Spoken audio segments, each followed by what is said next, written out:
បាទអញ្ចឹងសម្រាប់វីដេអូនេះខ្ញុំសូមចែករំលែកបន្តិចពាក់ព័ន្ធមួយបងប្អូនដែលគាត់អាសាទិញលក់ channel ឬគាត់ទិញពីគេមកអញ្ចឹងណាហើយដែលសំខាន់គឺបងប្អូនគាត់ចេះខ្លះដែលគាត់ចង់ទិញពីគេដើម្បីវាងាយស្រួលក្នុងការរកលុយតាម YouTube បាទឬ page អញ្ចឹងអីដែលសំខាន់បងប្អូនបើសិនជាបងប្អូនអត់សូវយល់ច្បាស់ទេពាក់ព័ន្ធមួយរឿង page រឿង YouTube គួរតែរកអ្នកដែលគាត់ច្បាស់បន្តិចដើម្បីទិញណាបាទព្រោះដូចអ្នកខ្លះទៅគាត់ទិញគាត់អត់ដឹងទេគាត់ដឹងទុកចិត្តគេអញ្ចឹងទៅគាត់ទិញប៉ះ page ដែល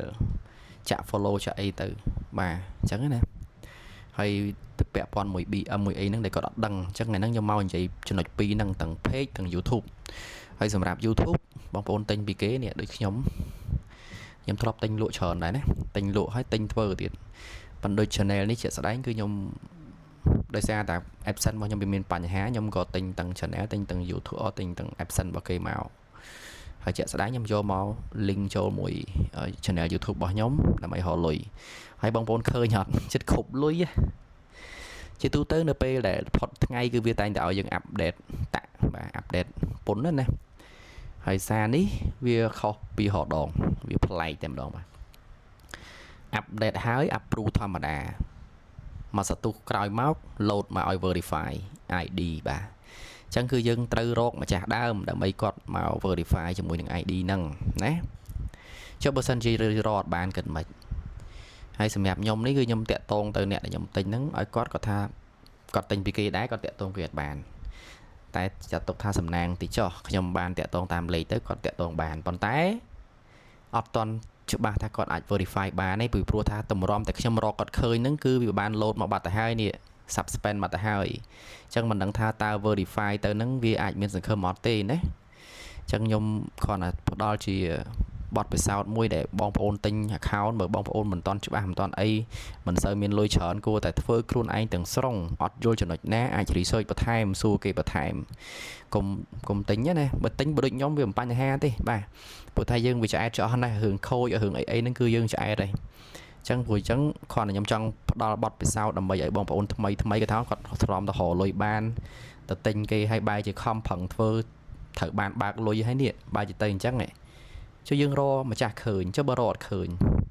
លុយនឹងមិនចោលហើយយើងរកម្ចាស់ឃើញប្រកាសថាគេស្មោះមួយយើងអត់ចុះបើយកទៅគេមិនអីទៅមិនដូចខ្ញុំមិនសូវសង្ឃឹមណាខ្ញុំសង្ឃឹម50នេះប៉ុន្តែឥឡូវខ្ញុំតាក់ទងគាត់បានដែរបើគាត់អាចធ្វើបានខ្ញុំគិតសេវាឲ្យគាត់អញ្ចឹងទៅបាទព្រោះដោយសារកុំឲ្យខាតពេលគេ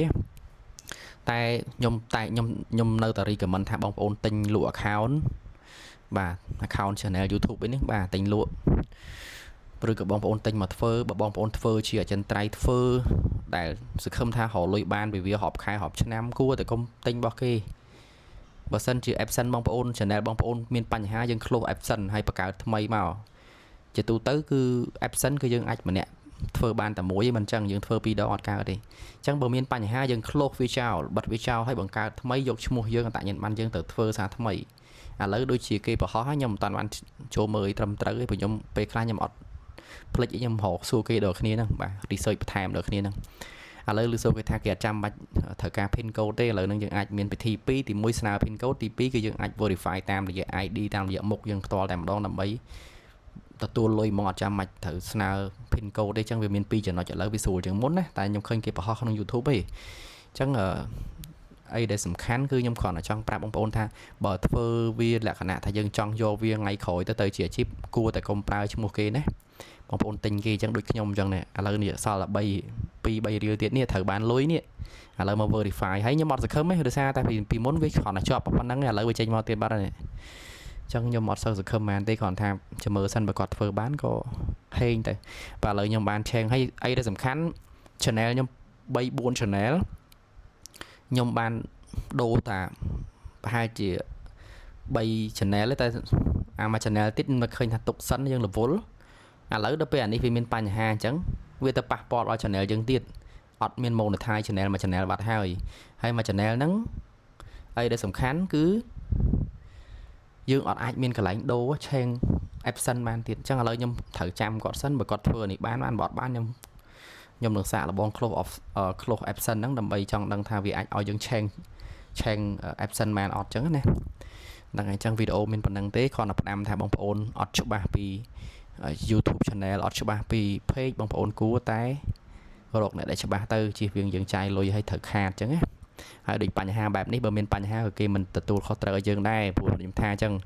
យើងយកមកប្រើយើងយកមកអីហើយដល់ពេលវាមានបញ្ហាគេព្យាយាមតាក់ទងឲ្យយើងតែបើគេតាក់ទងម្ចាស់ដើមអត់បានមិនអត់តែខ្ញុំនេះខ្ញុំតាក់ទងបានតែខ្ញុំមើលគាត់ធ្វើសិនណាបាទអញ្ចឹងមានប៉ុណ្្នឹងឲ្យបងប្អូនអរគុណជួបគ្នានៅវីដេអូក្រោយ